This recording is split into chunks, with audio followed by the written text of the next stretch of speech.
Hi friends, Kannappa teaser 2 అయితే release అయ్యింది. Release అయ్యి కూడా ఇప్పటికి చాలా రోజులు అయింది.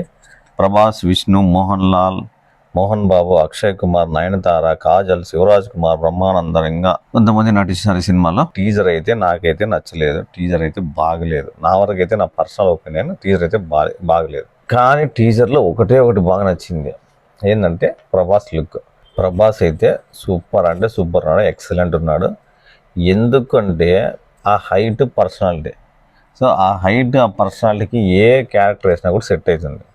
ప్రభాస్ నటించిన సినిమాలు చూసుకోండి, ఏ క్యారెక్టర్ వేసినా కానీ, బాహుబలి కానీ, రాజు క్యారెక్టర్ కానీ, సైన్యాధ్యక్షుడు క్యారెక్టర్ కానీ, ఏది వేసినా కూడా హైట్, పర్సనాలిటీ కరెక్ట్గా సెట్ అవుతుంది. ప్రభాస్ అది మిర్చిలో డైలాగ్ ఉంటుంది కదా, కట్అవుట్ చూసి కొన్ని నమ్మే డ్యూడ్ అంటాడు, కరెక్ట్. సో ప్రభాస్ ఫైట్స్ చూస్తే నిజంగా రియల్గా కొట్టినాడేమో అనిపిస్తుంది. ప్రభాస్ ఫైట్ చూస్తే ప్రభాస్ చూస్తే 5 మందినైనా 10 మందిని కొడతాడు. ఆ పర్సనాలిటీ కొడితే ఆ 5 మందిని 10 మందిని కొట్టినాడని కూడా నమ్మచ్చు. అట్లుంటాయి ఫైట్స్ ప్రభాస్. సో అందుకే ప్రభాస్ ఏ క్యారెక్టర్ వేసినా కూడా బాగా సెట్ అవుతాడు. అసలు ఈ టీజర్లో నాకు బాగా నచ్చిన సీన్ అంటే ప్రభాస్ని చూపించిన సీన్ నాకు బాగా నచ్చింది. సో పర్ఫెక్ట్గా సెట్ అయినాడు ఆ క్యారెక్టర్. కానీ ఆ హీట్కి ప్రభాస్ అయితే రుద్రుడి క్యారెక్టర్లు అయితే చాలా బాగా సెట్ అయినాడు. సో టీజర్ ఓవరాల్గా నాకు నచ్చింది అంటే ప్రభాస్ లుక్ 100కి 100 కదా, 100కి 1000 మార్కులైనా వేస్తా. కానీ టీజర్కి మాత్రము నాకు 10 మార్కులు కూడా అనిపించలేదు అసలుకి. ఈ టీజర్ చూసింది నేనైతే, నా పర్సనల్ ఒపీనియన్ అయితే, ఓన్లీ ప్రభాస్ లుక్ కోసం టీజర్ చూసిన. నేనే కాదు, నాకు తెలిసి చాలా మంది కానీ టీజర్ కానీ, ట్రైలర్ కానీ, ఈ సినిమా కానీ దేనికోసం పోతారంటే 99% ప్రభాస్ని చూసేకే పోతారు అంతే. ఇంకా పాయింట్లోకి వస్తే టీజర్లో స్టోరీ ఏదో చెప్పినారు అక్కడక్కడ. స్టోరీ గురించి అయితే నాకు అనవసరము. ఓన్లీ టీజర్లో ఉండే క్యారెక్టర్స్, ఆ బ్యాక్గ్రౌండ్, ఆ ఫైట్లు, ఆ లొకేషన్స్ మాత్రమే మాట్లాడుకుందాము. టీజర్ అయితే మళ్ళీ చూడాలనిపించలేదు. ఒకసారి చూస్తేనే బోర్ కొట్టింది.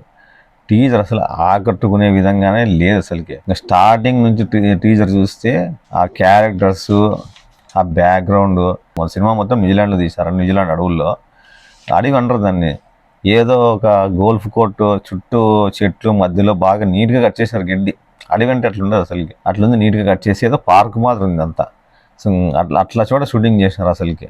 దీనికన్నా ఇంకా ఒక 5 ఏళ్ళు 10 ఏళ్ళ క్రితం రిలీజ్ అయిన సినిమాలు ఉన్నాయి. అప్పట్లో తీసిన సినిమాలే బాగుంది అనిపిస్తుంది.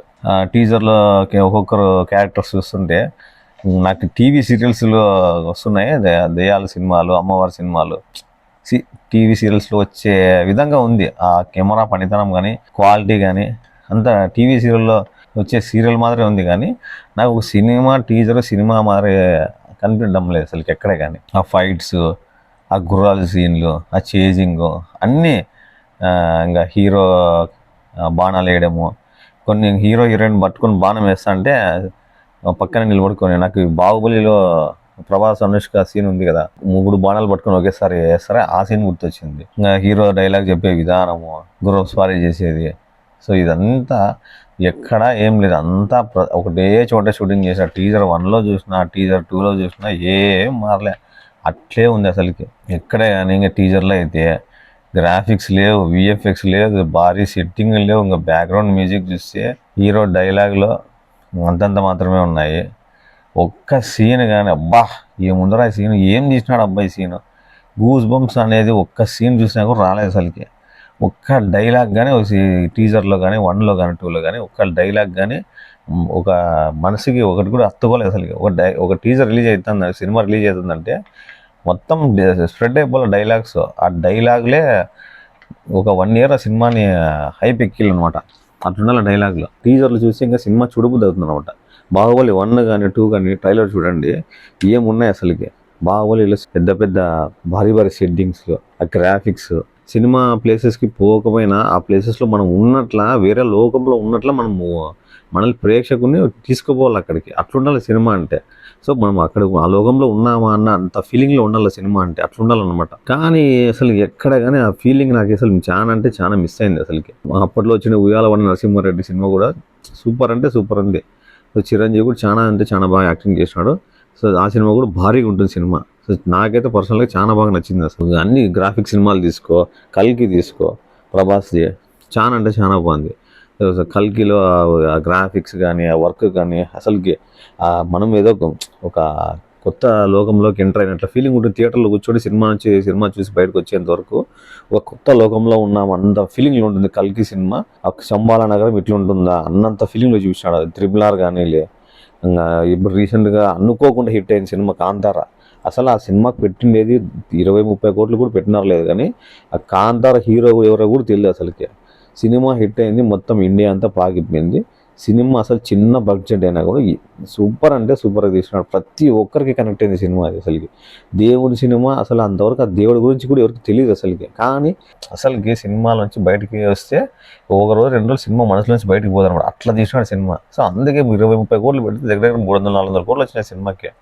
మగధీర 15 ఏళ్ళు ఉంటుంది సినిమా వచ్చి. మగధీర ఎట్లుంటుంది సినిమా? డైలాగ్స్ ఎంత ఫేమస్ అయినాయి అసలు. ఒక సినిమా డైలాగ్ అంటే ఇంకా డైలాగ్స్ లైఫ్లో గుర్తుండిపోతుంది అసలు. ఇంకా బాహుబలి డైలాగ్ తీసుకో. అసలు బాహుబలి సెకండ్ పార్ట్లో బాహుబలిని కట్టప్ప చంపేటప్పుడు వస్తుంది డైలాగ్, నువ్వు నా పక్కన ఉన్నంత వరకు నన్ను చంపే మగాడు ఇంకా పుట్టలేదు మామ అనే డైలాగ్ మాత్రము అసలు ఆ సీన్ పడేటప్పుడు గూస్ బంప్స్. అసలుకి ఇంత నమ్మిన ప్రభాస్ని ఎట్లా పొడిచినాడు అయ్యా అసలు ఇతను కట్టప్ప అని. అసలుకి ఆ సీన్ చూస్తుంటే థియేటర్లో అసలు అందరూ అరుపులు కేకలు. అసలు సినిమాని 3 సార్లు పోయిన బాహుబలికి. బాలకృష్ణ సినిమా అఖండ అయితే వేరే లెవెల్ అసలుకి. ఆ డైలాగ్స్ ఉంటాయి, ఆ కెమెరామెన్ పనితనము, సినిమాటోగ్రఫీ పనితనము, డైలాగ్స్ చెప్పేటప్పుడు అతను చూపించే విధానంలో ఉంటుంది. అఖండ సినిమా డైలాగ్స్ చూసుకో, ఇట్లా డైలాగులు 10 డైలాగులు ఉన్నాయి. ఒక శివుని డైలాగ్ ఉంటుంది, సోమ సూర్య అగ్నిలోచనుడు, శ్వేత వృషభ వాహనుడు, శూలబాణ భుజంగ భూషణుడు, త్రిపుర నాశక రక్షకుడు, శివుడు అంటాడు బాలకృష్ణ. అప్పుడు ఫేస్ మీద వేసే కెమెరా అట్లా ఇట్లా చూపించడం ఏం చూపించాడు అసలుకి.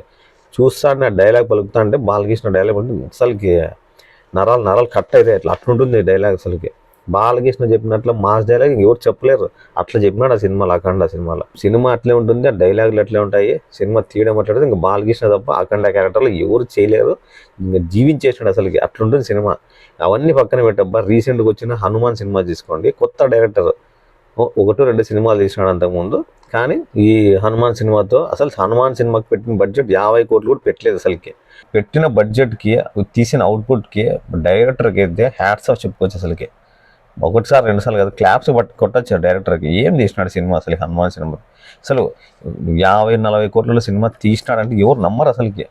ఆ సినిమా తీసిన విధానానికి దానికి డైరెక్టర్కి మొత్తం 100కి 100 మార్కులు డైరెక్టర్కి ఇవ్వచ్చు అసలుకి. సినిమా బడ్జెట్కి, ఆ సినిమా గ్రాఫిక్స్కి, ఆ సినిమా అవుట్పుట్కి, సినిమా తీసిన ఒక పెద్ద సినిమా తీసినట్ల సూపర్ అంటే సూపర్ తీసినాడు. అందుకే సినిమా బాగుంది అంటే ఎవరు మీమర్స్ కానీ ఎవరు పేరు పెట్టరు అసలుకి.